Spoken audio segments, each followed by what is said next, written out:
session. Okay, we start with Dr. Shoshi Reiter. Shoshi is a lecturer at the Open University of Israel and Beth Bell College on the professional development of school staff, among other things, and self-regulated learning, excess of performance and outcomes, knowledge management, and learning skills development. The stage is yours, Shoshi. You can start. Okay, thank you, Rana. First of all, I would like to introduce my colleagues, Gila Golan-Peretz. She's principal in Eilat Tzelim School. This is our land and area of research. She's 28 years in the education system, 30 of them as a principal. And Gila believes that each child is equally deserves the opportunity to learn and to flourish. And our other colleague is Yafa Zimmerman. She is the deputy director, and she's also a teacher over 40 years in the system, so she knows how to blur the limits and etc. And Yafa believes that schools has to be able really to create an environment for each student to bring their potential and be on the best. As a vice principal, Yafa is a full member of what's going on in the school. So let's go for thinking and rethinking the never-ending story of innovative school. What does it mean? I would like to share with you first just a short movie to show us the environment of the school, hoping that will work. It's always a challenge with the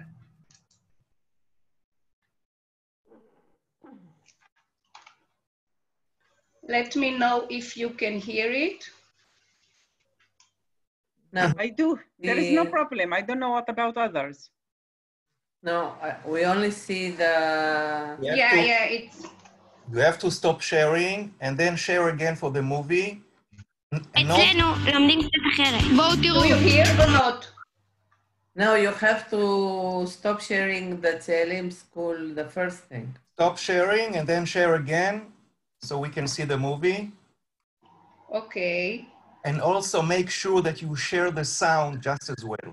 Yeah, I did. Okay. I did that. Let's see. Yes, now it's okay. Great. אני רוצה לדבר היום על אדישות מול מעורבות בעקבות הנאום שלי. יום הלימודים מתחיל במעגלי שיח בכל הכיתות. התלמידים מקיימים מפגש תקשורת בין אישית, והם מפנימים הרבה ערכים. אז מה זה מעורבות ומה זה אדישות בשבילכם?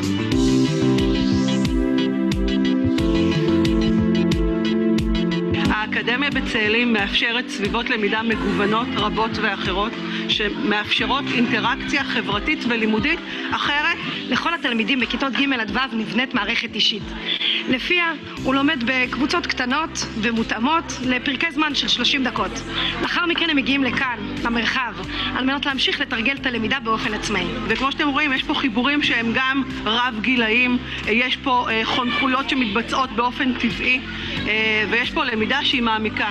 ילדים שסיימו את מכסת המשימות שלהם, גם מתאפשר להם לעשות פעילויות של חקר, שהם בוחרים מה שהם רוצים ללמוד ומתעמקים בו.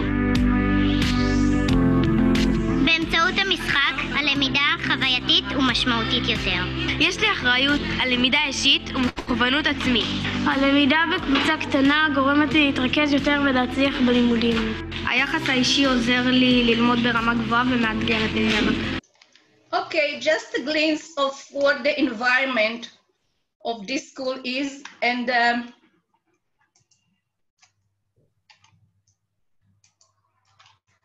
so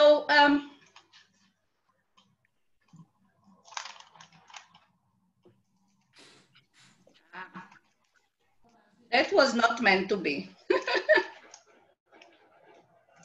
Just a minute.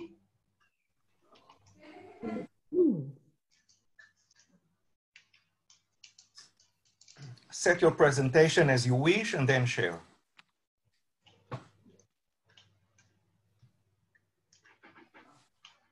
Okay, you see the presentation now? Yes. Good. So I will continue. So how does well-being and innovation go on coexist? And I chose the helix as a vision, as a metaphor for what's going on, because while implementing innovation, we see environment which is ambiguous, things are changing, and sometimes because the ambiguity, stress is coming up even for the students. And also, why is well-being so important? Because we see now, especially now, with the COVID virus, that there is a lot of alienation and distance. So the emotional side of students, teachers, parents is very important for the school. So it's wonderful to be very innovative and go ahead and do new stuff, but always we have to take care of what's going on with our students and staff. So what are we talking about when we're talking about well-being? We are talking about social elements, emotional elements, the mental, the thinking, psychological, physical. And we have seen in this environment, students are not compelled to sit 4 hours on the chair and be quiet. We heard before about the involvement of students in the process of learning. So technological and now the environment, which is a virtual and physical environment. This was, sorry, yes, oh.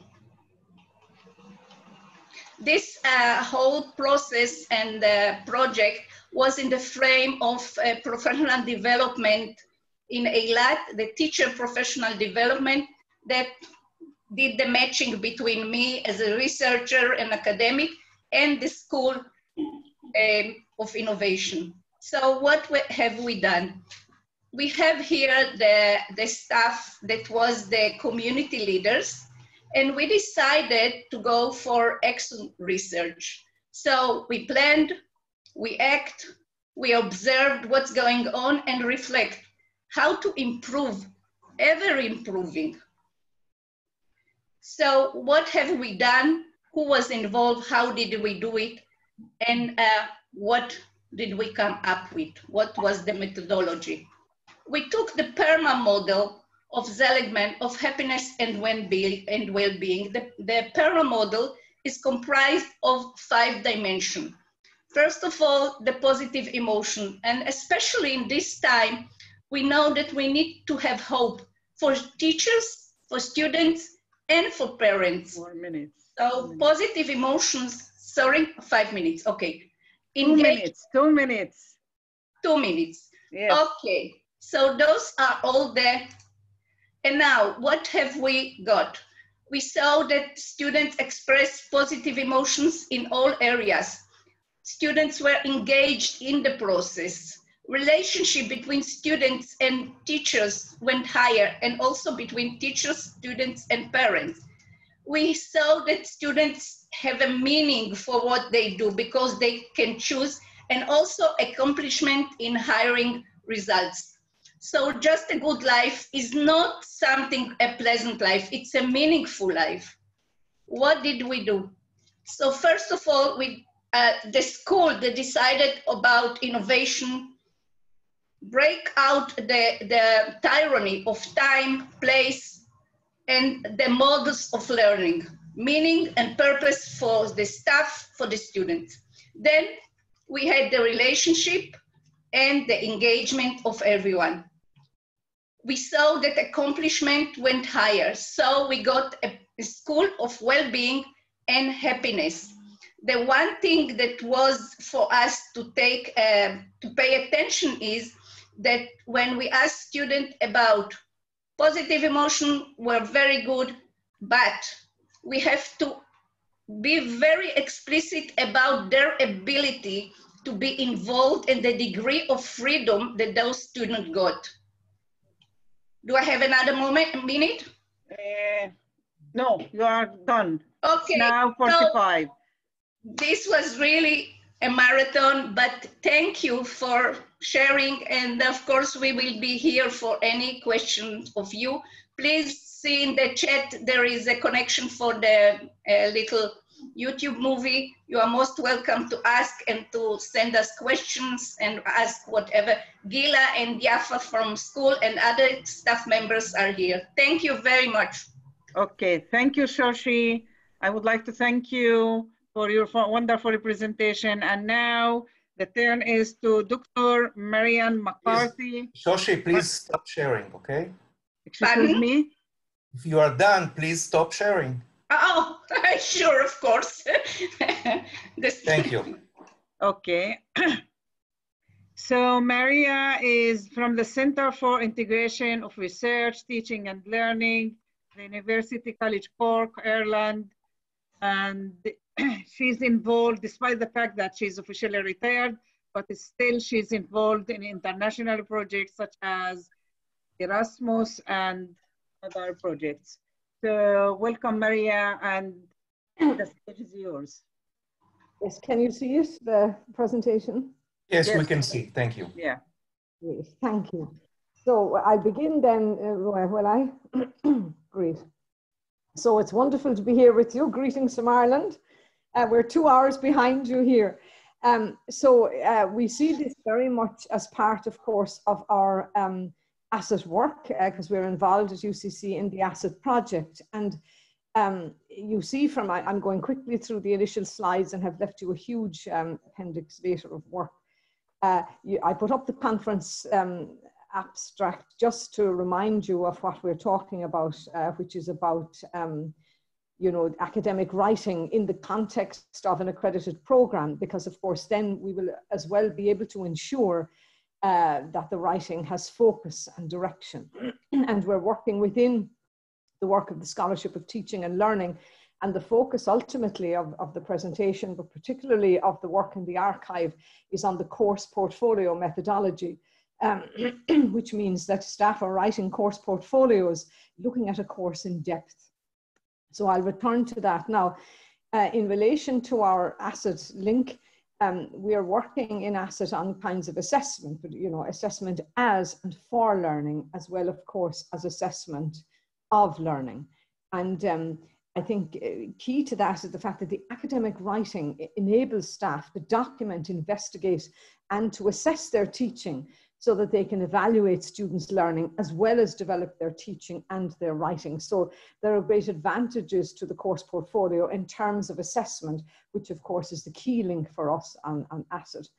And so we're challenging our staff, if you like, to go public with their teaching by writing about it, distancing themselves from it. And Shoshi mentions earlier about action research. So it's very much in that mold. And then we can stand back and look and investigate. So later you can review the PowerPoint for yourself. We're thinking as well of the national context. And you see here a quotation from the National Strategy for Higher Education, which points out that, you know, it's not enough that people know their discipline, but they need to know how to teach it.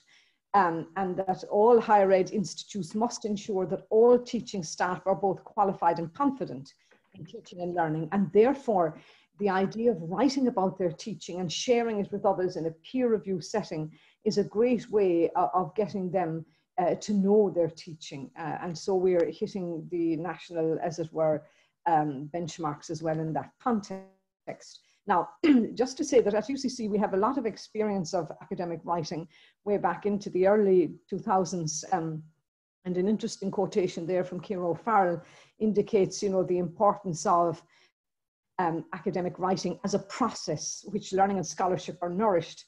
And this is how we see it, that, you know, more academics are all invested in a research area across the disciplines, and therefore they're used to identifying with research.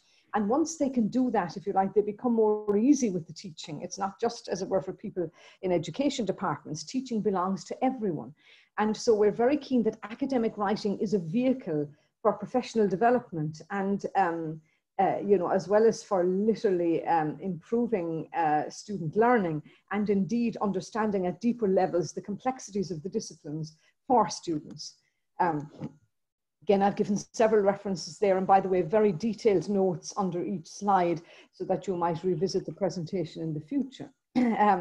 Now, again, writing is a communal act. I think this is very often in teaching we're on our own, whereas writing, you know, in this context, as Grant says there, it needs to be reframed to be more community-based, collaborative. It's even a social act, dynamic. In contrast to the private, isolated individual act. So this is another reason why we're interested in getting our faculty to write portfolios, because a portfolio is best seen in the context of a peer review process, whereby we share it as we do indeed our articles and so on. And then I have on the right-hand side of that slide some very interesting work on writing retreats from Sarah Moore, who handled so many of them in Ireland in the early 2000s. And it just goes to show you that at the heart of writing, you see, it's all about the context as well you create. You can't just start writing overnight. So many things have to be in place. So creating trust and security, for example, helping participants to learn from each other, creating a multidisciplinary and indeed interdisciplinary community, and exploring links, you know, between teaching, research and writing and so on. So again, I've given you detailed, you know, so far instructions about that and the follow-up reading that you can do in that field. Again, Lee Shulman, whom we're very fond of in the Scholarship of Teaching and Learning, you know, he has that wonderful quotation from Teaching as Community Property and advising us, you know, not to be in the area of pedagogical solitude. And that's what's happened in the past. We've cut, you know, our classroom doors, as it were, it's our domain, and we didn't think of opening it up and sharing it. And if we had a problem, we didn't want to talk about it. And it was very much a remedial kind of setting. Whereas we need to make, you know, teaching part of the community of scholars, and writing does that. So academic writing is a way of opening up our practice and sharing it and developing it and, you know, moving on. So just very quickly, there is a picture of our, of UCC, of the quad on the left, and here on the right is our Teaching and Learning Centre, the Centre for the Integration of Research, Teaching and Learning. And you see literally that it's behind that first building. So we're on the campus, we are central, and that is very important, the location of the centre as part of the whole university and not just out on its own somewhere. So again, I could say so much of that, but again, you can see it in the notes. Our motto, where Finbar taught, let Munster learn. Finbar, the local saint, as it were. But the important thing is note that teaching and learning are in one sentence. That teaching is dependent on learning. And that's the way as well in our academic writing. The course portfolio is about students learning. It's not about my teaching. It's about how the evidence of their learning. So just, you know, that's another thing we tap into. The DNA of our teaching and learning is already in the university. We've already linked teaching and learning way back since 1845, the year of the famine, when UCC was founded. Now, who kind of takes our courses? This is important in the light of the fact that we're looking at the course portfolio in that context. So over 70% of our staff have a qualification in teaching and learning in higher ed. And as you see, it's not just academic staff, but researchers and library staff and centre managers and clinical staff and so on. And that grid on the left there, on the right, sorry, gives you an idea of, you know, the fact when we put the course online, I wrote it all up online in 2015, you see how the numbers jumped up. And the yellow is for the masters, which wasn't running this particular year, but will be again next year. So you see that over the, at least the 12-year cycle, you know, how the course develops. And again, in each of those years, staff were encouraged to write a teaching portfolio in the first year and a course portfolio in the second, going deeper, which is the academic writing we're interested in here. Okay, now again, just to say, in the Scholarship of Teaching and Learning, we are focused on this, on the Boyer model. And you see that in the fourth quadrant of the slide, that it's the Scholarship of Teaching that we're interested in promoting, which is the main link between academics and their students. And the fact that teaching, in other words, is research. It's just as much an intellectual act as any other act of research. And this is what we're keen to point out in the writing and in the assessing. So then the course portfolio model itself, it's highly structured, but very flexible within that. So we ask our colleagues in the second year of the program to look at the design of their course you know, and they can look at it as investigation. Sorry, Marianne. Yes. It's over. Is it? Okay, all right. Anyway, the rest you can see, look in the, you can see I have left there for you so many examples of our writing in the past, and that, and a bibliography of 5 or 6 pages, so that you can get the impact of the academic writing at UCC and how it opens up self-assessment and peer assessment. Thank you very much. Okay, thank you. Okay. Thank you very much, Marianne. And now the turn is to Dr. Leah Akhaladazi. She is an associate professor and head of the Department of Scientific Research and Development and head of Center for Early Education, Education and Multicultural Studies at Sahome State University in Georgia. In the form of the European Union Project Asset at Sahome State University, Leah is piloting for formative, innovative assessment tools using modern technologies. And she's also a trainer of trainers of the same formative assessment tools. That is yours, and okay. What is she? Greetings from Tbilisi. Yes. My name is Leah Akhaladzeh from Sahome State University, from Educational Faculty. Don't see the presentation yet. We will share. Now, I'm Tamar Shinjiashvili from Sahome State University. Greeting from Tbilisi. Leah Akhaladzeh will share the presentation now. Yeah, now we can see.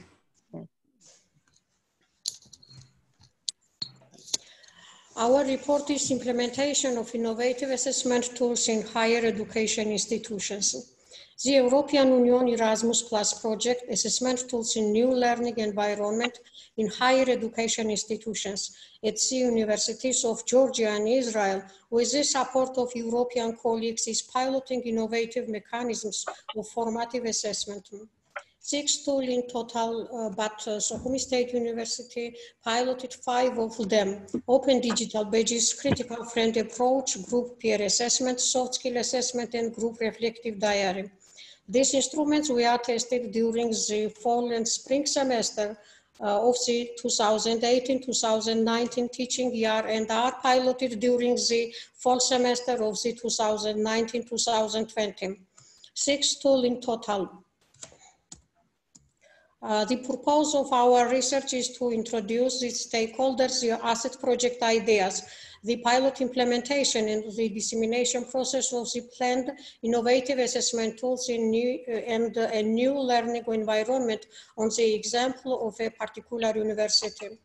The research question will explore the impact of innovative assessment tools on enhancing students and academic staff professional skills and learning motivation. In terms of research methodology, quantitative and qualitative research processes are used several data collection tools: surveying, interviewing, documented research, and observation. The target groups are students and academic staff. Therefore, the work is based on reports of quality assurance team and monitoring on analyzing published project implementation materials and survey results of target groups, academic staff and students. Piloting process according to semesters. Piloting was carried out at 4 faculties: Faculty of Educational Sciences, Faculty of Humanities, Faculty of Business and Social Sciences, Faculty of Natural Sciences, Mathematics. Piloting process for BA and MA programs on the Faculty of Educational Sciences, BA Inclusive Education, BA Teacher Education 4 years program, 1 year Teacher Education program, BA MA Teacher Education 5 years program, Master Program of Education Sciences, and a Master's Program of Psychology of Education. Piloting process for BA Faculty of Business, BA and MA program on the Faculty of Business and Social Sciences, BA International Relations and BA MA International Relations. Piloting process for BA MA PhD program on the Faculty of Humanities, BA of History, PhD program of History, Master's program of History, and BA of Typology. Piloting process for BA program, Faculty of Natural Sciences, Mathematics, BA Computer Technologies. Increasing the involvement of academic staff in the piloting process by semesters. Increasing students' interest in the developing assessment tools, developing assessment tools.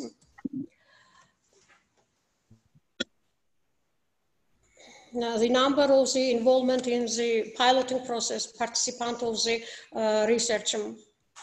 540 BA students, 48 MA students, 8 PhD students, and 8 academic staff. The result of the research. 80% of students think that piloting asset was a very important support to develop professional skills. 76% of students think that this assessment tool has enabled them to identify their strengths and weaknesses in the learning process. 91% of students think that asset assessment tools have increased their involvement in the learning process. 92% of students think that assessment tools provided detailed and timely feedback that will help them to improve their learning outcomes. 96% of students think that asset assessment tools have increased their learning motivation. 88% of students think they have developed professional skills. For example, digital skills, analytical writing skills. They have developed discussing and communication skills. 68% of students think that assessment tools provided detailed and timely feedback that will help them to improve their learning outcomes. 98% of students think that piloting of formative assessments should be continued at university or should be introduced as one of the assessment methods. The project has had a significant impact on the professional development of the academic staff and students of various faculties of Sukhumi State University. Based on the surveys, we are considering the introduction of formative assessment after the project is completed. Sukhumi State University carried out activities in several directions for large-scale implementation of the project, promoting project idea development, elaboration of guideline principles on formative assessment instruments. Several staff members from Sukhumi State University participated in the development of teaching manuals on assessment tools.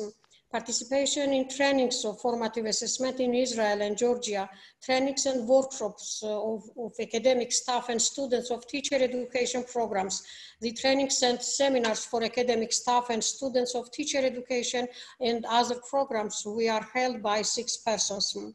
Testing and piloting of new tools in new teaching courses created based on European Union projects. Dissemination of asset project ideas at international, national and local conferences. The introduction of special teaching modules on formative assessment tools in new BA and MA programs. Development of professional and socio-emotional skills. The academic staff and invited professors who were involved in the project developed new professional skills and learned new approaches and tools of teaching. The students' survey showed the effectiveness and the impact of innovative assessment tools on enhancing students' professional, cognitive skills and learning motivation. Plans for the nearest future. The dissemination of formative assessment tools caused great interest in the Georgian educational system. The effort to make the project sustainable, the university intends to translate and publish the manuals in Georgian language created by ASET, to continue piloting the developing assessment tools in the fall semester of 2020. Thank you for your attention. Okay, thank you. I would like to thank Leah and Tamar for their presentation, for their wonderful presentation. And now we have about 10 minutes, even 11 minutes for questions. So feel free to ask any question. היי, אני איילת ממכללת הדסה, ויש לי שאלה לשושי. שושי, Yeah. I'm here. היי שושי. We are here. קודם כל, זה היה מאוד מעניין. אני מודה You should speak in English. Second, if you cannot Okay, speak in English, sorry, you're right. First of all, it was we very... have international presenters. Yes, you're right. Sorry. Shoshi, it was very interesting. Thank you. I'm not sure I understand. I understand that the school works differently, but I didn't actually understand what is the innovation in the learning methods or in the teaching methods. Can you point out a little bit about that? Yeah, and for that, I would like to invite Gila, the school principal, to share with us what was the innovation. As I said, in general, it was breaking the limits and the tyranny of time, space, and what we are doing, but she will explain it a little bit better. Yeah, I understand that, but I didn't understand what it actually means when you're in the classroom. Okay, Gila, you are with us? Gila? Gila, Yafa, somebody? I don't see them. Anyway, somebody from the school staff, I don't see if they are here. Okay, to make a long story short, what they did, they took from the 3rd grade to the 6th grade, and they went for holistic school resources, which means lessons were 30 minutes. So students come to the teacher as a tutor for 30 minutes. Gila, you are here? Anyway, they came to the teacher for 30 minutes. They learn what they have, and in small group, no more than 10 students. Then for practice, they go to the environment and then to other spaces. The teacher that is working with, she's not really working, she's there to give them support. So students meet in the environment. They can meet students from other classes, they can meet students from their class. They can choose if they want to do the practice in the corridor or in the yard or wherever they want. They can choose. Can they choose not to work at all? Can they choose that it's a free time? Yes, they can choose not to do the work now. Gila is here. Gila, what would you like to step in? Yes, of course. Yeah, so what can they choose and what is not acceptable? They can read a book or they can work on their research if they don't want to do the assignments. But they have the whole week to work on their assignments. So by the end of the week, they sit for a dialogue with the homeroom teacher, and there they have to prove that they did everything. So they have the whole week. And if they don't do that at school, they have to do it as homework. We don't give any homework at all for our students. Just one thing, the students have protocols and prompts that they have to follow and to write in the protocols what they have done. So this is some kind of connection between and their awareness of about what they are doing. Gila, please. It's a designed notebook that we designed for them, and each day they have to fit it in. And it's a tool that they can see what they've done, and they have a reflection there, a self-reflection. And by the end of the week, they sit with this notebook with the homeroom teacher, and they talk about the week. How was it? Was it hard? Do they have any problems? Do they need any help from the teachers? Do they have any social problem? And this dialogue is very important. We give them the autonomy to work by themselves. After they have 30 minutes in an achievement group where the teacher teaches them very close, very warm, very unique, I would say, because they don't have any work with a full group of 30 or 40 students together. I think that this is very special because the pupils feel that somebody cares about them, and they can ask any question. They don't have any low self-esteem when they sit in the group. We can see that pupils blossom really in this program.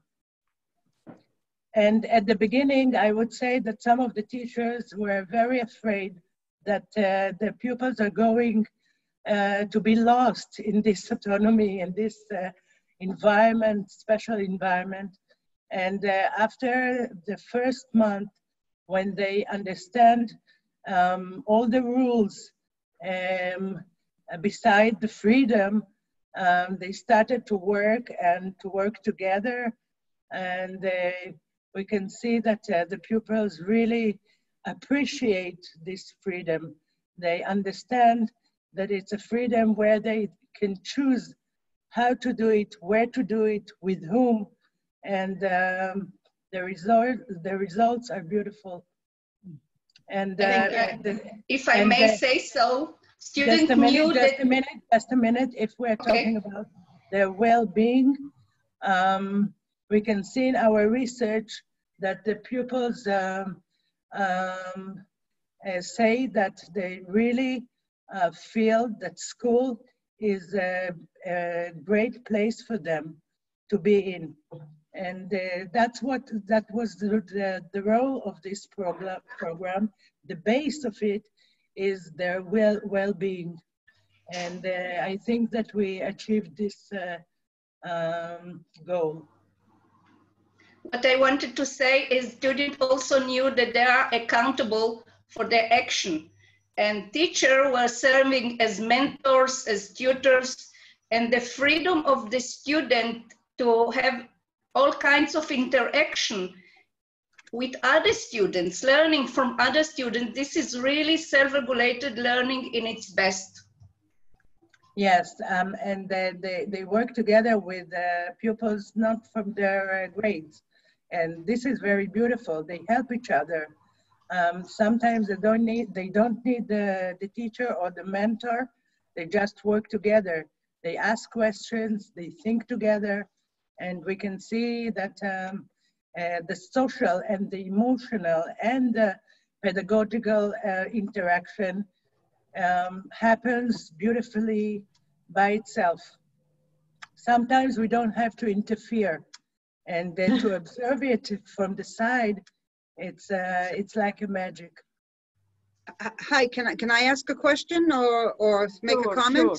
No, sure. We have 3 minutes, but maybe somebody would like to ask Marianne a question. Oh, I was going to ask something to Leah and Tamar from State University. Okay. I'll wait until you allow me. Okay. If anybody has a question to Marianne, to Dr. McCarthy, because she was the second speaker. Okay. It seems that nobody has a question, so now you can ask your question, Rhonda. You can ask your question to Leah. I'm Rhonda Sofer from Gordon Academic College in Haifa, and I've had the privilege of working with the Sukhumi State University through many projects, but for at least for around 10 years. And it's such a pleasure to see the innovation and impact that they've taken from the new learning approaches in the 21st century. This has an amazing impact on higher education in Georgia as a model.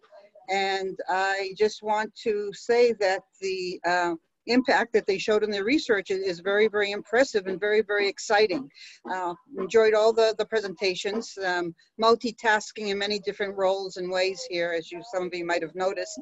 But I was listening the whole time, and I appreciate, it's a very exciting period of teaching and learning. And I think all of the papers and presentations here reflect really effective learning for the 21st century. And I want to thank you for your presentations.